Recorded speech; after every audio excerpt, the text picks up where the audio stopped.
때는 1645년 조선의 봄이 막 익어갈 무렵이었습니다. 창경구 깊숙이 자리한 환경전. 이 이름도 아이러니합니다. 기쁨을 맞이하는 전각이라는 뜻이거든요. 그런데 그날 아침 그 문 앞에서 걸음을 멈춘 내관 하나가 있었습니다. 내관은 세자저하께 문안 인사를 올리러 문을 밀었습니다. 그런데 문이 열리는 순간 그는 다리에 힘이 풀려 그 자리에 주저앉았습니다. 코를 찌르는 냄새, 그리고 눈앞에 펼쳐진 광경.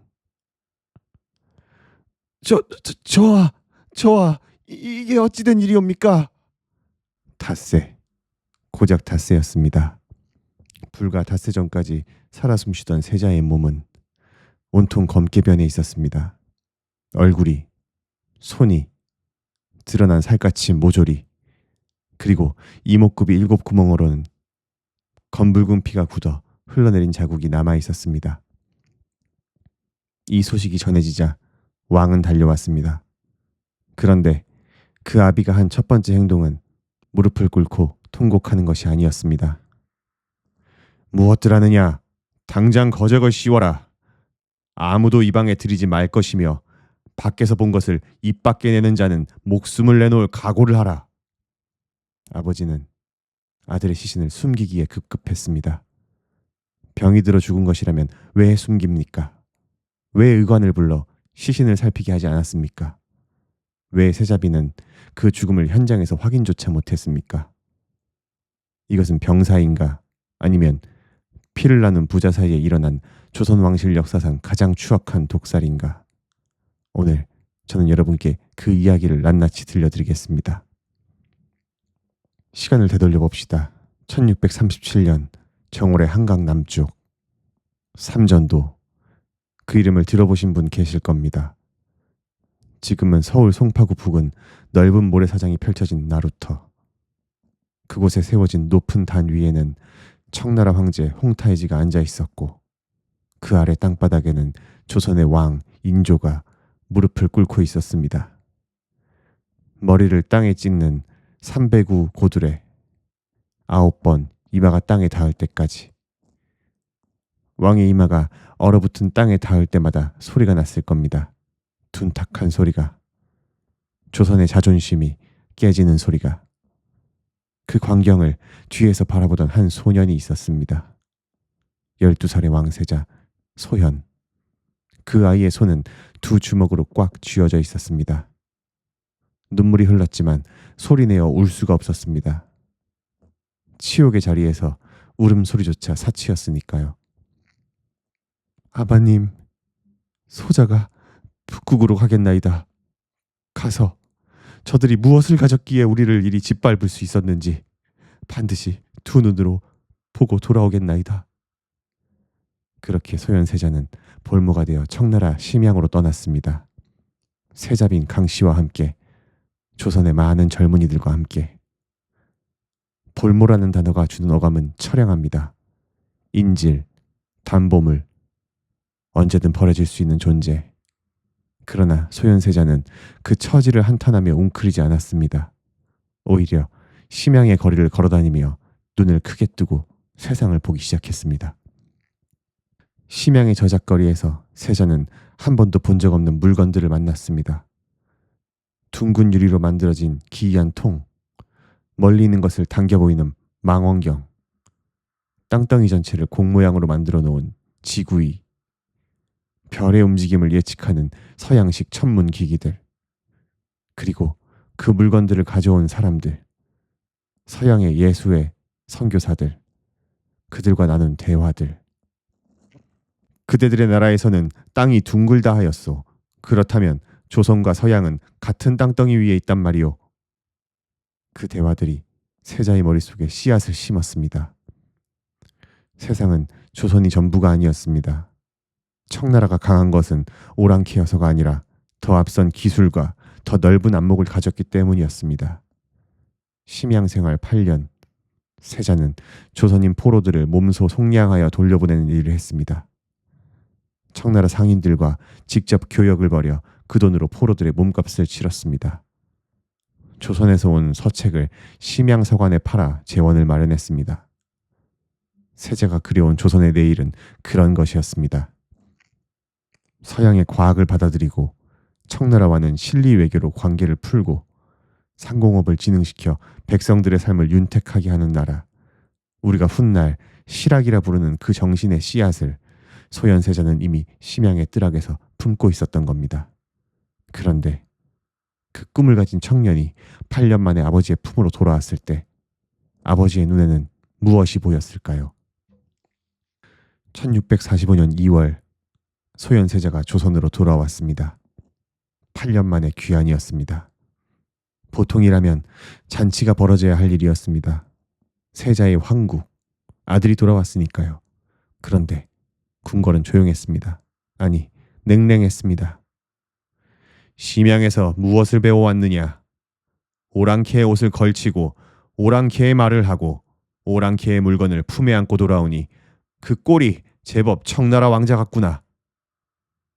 그것은 아들에 대한 그리움이 섞인 농담이 아니었습니다. 진심 어린 경멸이었습니다. 인조에게 소현세자의 귀환은 반갑지 않았습니다. 아니, 두려웠습니다. 왜 그랬을까요? 잠깐 인조의 입장에서 생각을 한번 해봅시다. 인조는 반정으로 왕이 된 사람입니다. 1623년 인조 반정. 광해군을 몰아내고 힘으로 왕위를 차지했습니다. 그 정당성은 언제나 취약했습니다.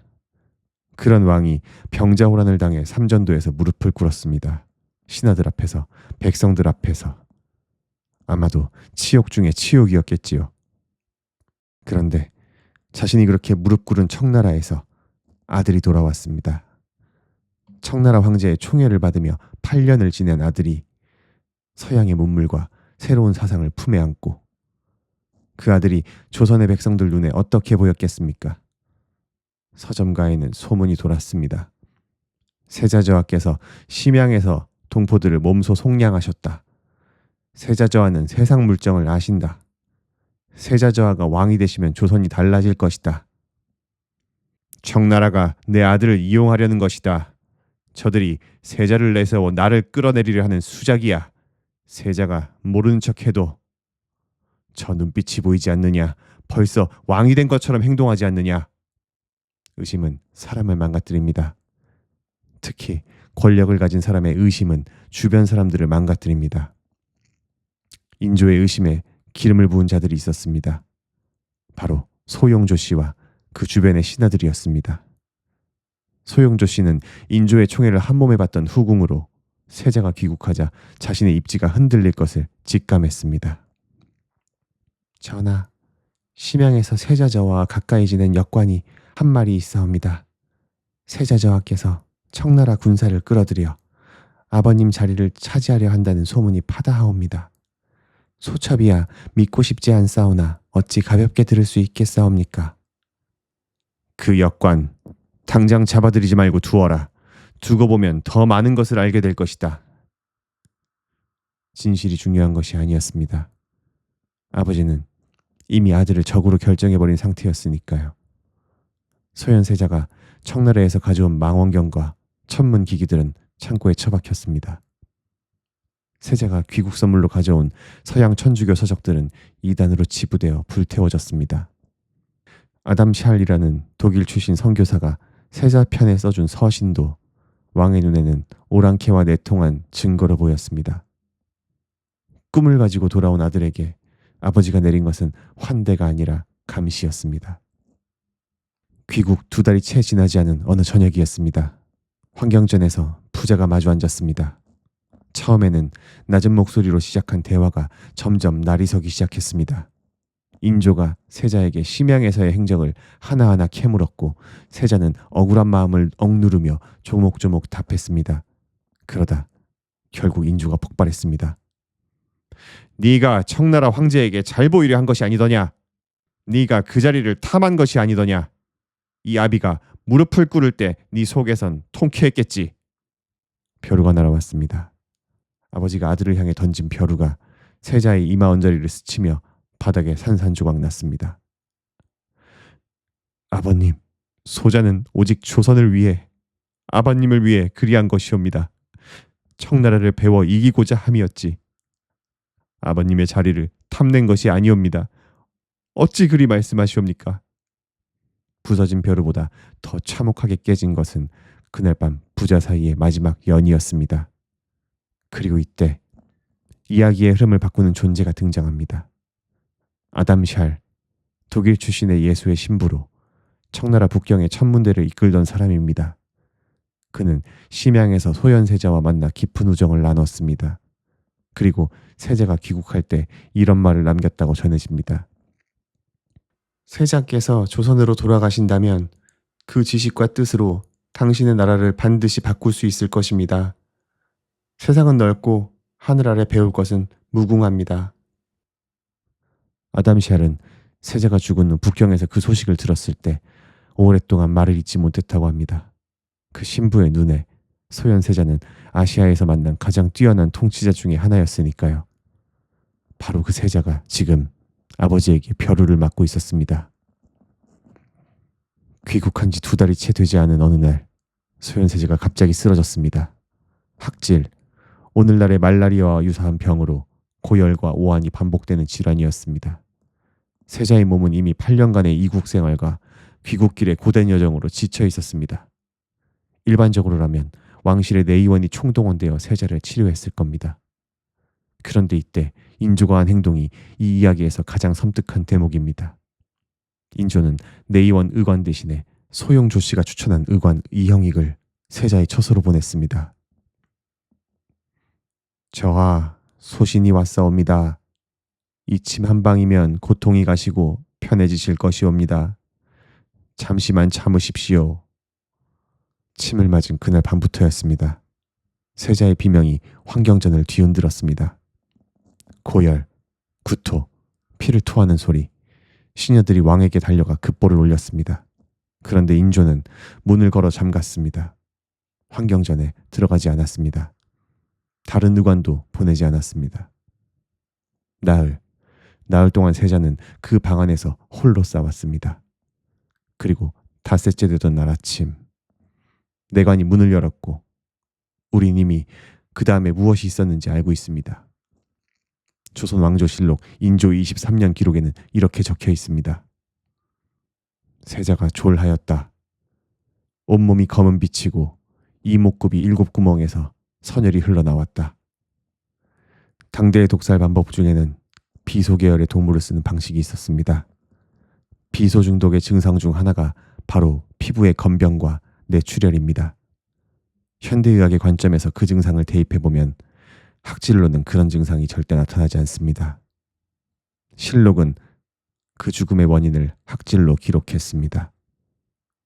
그러나 같은 실록의 다른 장에는 세자의 죽음 이후 이형익에 대한 처벌을 촉구하는 신하들의 상소가 줄을 잇고 있습니다. 인조는 그 상소를 모두 묵살했습니다. 진실은 그 방 안에 닫힌 문 뒤에 묻혔습니다. 세자가 죽은 뒤 인조는 얼마나 더 살았을까요? 14해를 더 살았습니다. 1649년까지. 그 14해 동안 인조는 무엇을 했겠습니까? 아들의 죽음 직후 며느리 세자빈 강씨를 영모죄로 몰아 사형을 내렸습니다. 아직 어린 손자들 소현세자의 세 아들을 제주도로 유배 보냈습니다. 그 아이들은 결국 그 섬에서 쓸쓸히 죽어갔습니다.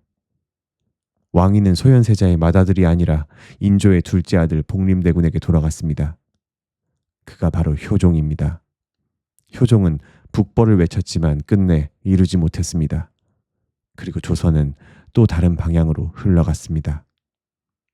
이제 역사의 심판을 봅시다. 인조가 평생 두려워한 것은 무엇이었습니까? 자신의 왕위가 흔들리는 것이었습니다. 아들이 자신의 자리를 빼앗을까봐 두려웠습니다. 청나라가 아들을 앞세워 자신을 끌어내릴까봐 두려웠습니다. 그래서 결국 아들을 없애버렸습니다. 그 결과 무엇을 얻었겠습니까? 인조는 조선 왕조에서 가장 굴욕적인 왕으로 기록되었습니다. 반정으로 왕이 되어 2차례의 호란을 자초하고 삼전도에서 무릎을 꿇은 왕. 그리고 역사에 아들을 죽인 왕이라는 이름표가 하나 더 붙었습니다. 두려움이 그를 비겁하게 만들었고 비겁함이 그를 잔인하게 만들었고 잔인함이 그를 영원히 부끄러운 이름으로 남겼습니다. 반면 아버지에게 죽은 소현세자는 어떻게 기억되고 있습니까? 조선의 잃어버린 미래라는 이름으로 역사학자들은 그를 조선에서 가장 아까운 죽음을 맞이한 왕세자로 꼽습니다. 그가 왕이 되었더라면 조선의 근대화가 훨씬 일찍 시작되었을지도 모른다고, 그의 꿈이 실현되었더라면 조선이 서양 열강에 그처럼 속절없이 무너지지 않았을지 모른다고. 세자가 가져온 망원경은 창고에서 먼지가 쌓였습니다. 그러나 그의 정신은 사라지지 않았습니다. 훗날 박지원, 박제가, 홍대용 같은 실학자들이 세자가 꿈꿨던 것과 똑같은 말을 했습니다. 청나라를 배워라. 서양을 받아들여라. 상공업을 진흥하라. 세상을 있는 그대로 보아라. 씨앗은 밟혀도 다시 싹을 틔웁니다. 인조가 짓밟은 그 씨앗은 실학이라는 이름으로, 개화라는 이름으로 결국 역사 속에서 다시 피어났습니다. 이것이 역사가 내린 가장 준엄한 심판입니다. 권력으로는 진실을 덮을 수는 있습니다. 그러나 역사는 기억합니다. 어떤 왕이 어떤 선택을 했는지, 어떤 아버지가 어떤 짓을 저질렀는지 수백 년이 지나도 기록된 것은 지워지지 않습니다. 인조실록의 졸기, 즉 임금이 죽었을 때 그 치세를 평가하는 기록에는 이런 구절이 나옵니다. 후세의 역사가들은 그를 두고 거취가 분명치 않고 결단이 흐렸다고 하고 있습니다. 죽어서도 제대로 된 평을 받지 못한 왕, 그것이 인조의 최후였습니다. 이야기를 마무리하기 전에 저는 한 가지 물음을 드리고 싶습니다. 인조는 왜 그랬을까요? 나쁜 사람이어서 그랬을까요? 분명 그의 행동은 옳지 않았습니다. 그러나 그가 단순히 나쁜 사람이어서 그랬다고 생각하진 않습니다. 그는 두려웠습니다. 자신의 자리가 흔들릴까봐, 자신이 틀렸다는 것이 드러날까봐, 자신보다 나은 사람이 나타날까봐. 그 두려움이 사랑해야 할 사람을 향해 벼르를 들게 만들었습니다. 곰곰이 생각해보면 우리 주변에도 이런 일들이 있지 않습니까? 자식이 부모와 다른 길을 택했을 때 그것이 틀렸다고 확신하며 꿈을 꺾어버리는 부모, 후배가 자신보다 뛰어난 것이 두려워 그 싹을 밟아버리는 선배, 변화가 두렵다는 이유로 새로운 것을 가져온 사람을 배척하는 조직. 어쩌면 벼루는 인조의 손에만 들려 있었던 것이 아닐지도 모릅니다. 소현세자의 이야기가 우리에게 남긴 것은 두 가지입니다. 하나는 변화를 두려워하지 않을 용기입니다. 세자는 오랑캐의 나라에서 굴욕을 당하면서도 눈을 감지 않았습니다. 배울 것이 있으면 배웠고 옳은 것이 있으면 받아들였습니다. 자존심보다 나라를 위한 길을 먼저 생각했습니다. 그 태도, 그 용기가 그를 역사에 아름답게 남긴 것입니다. 또 다른 하나는 기록의 힘입니다. 인조는 죽음으로 진실을 덮으려 했습니다. 그러나 사관들은 보고 들은 것을 기록했습니다. 수백 년이 지난 지금 우리가 이 이야기를 알 수 있는 것은 그 기록들 덕분입니다. 결국 드러납니다. 역사는 언제나 그래왔습니다. 소현세자, 그 이름의 소는 밝다는 뜻입니다. 현은 드러난다는 뜻입니다. 밝게 드러나는 세자. 그는 살아서 빛을 발하지 못했습니다. 그러나 죽어서 수백 년이 지나서 그의 이름은 지금도 조선의 가장 밝은 빛 중 하나로 기억되고 있습니다. 이름이 그 사람을 담는다는 것, 그것이 어쩌면 역사가 우리에게 남긴 마지막 위안일지도 모르겠습니다. 오늘 이야기는 여기까지입니다. 오늘도 함께 해주셔서 감사합니다.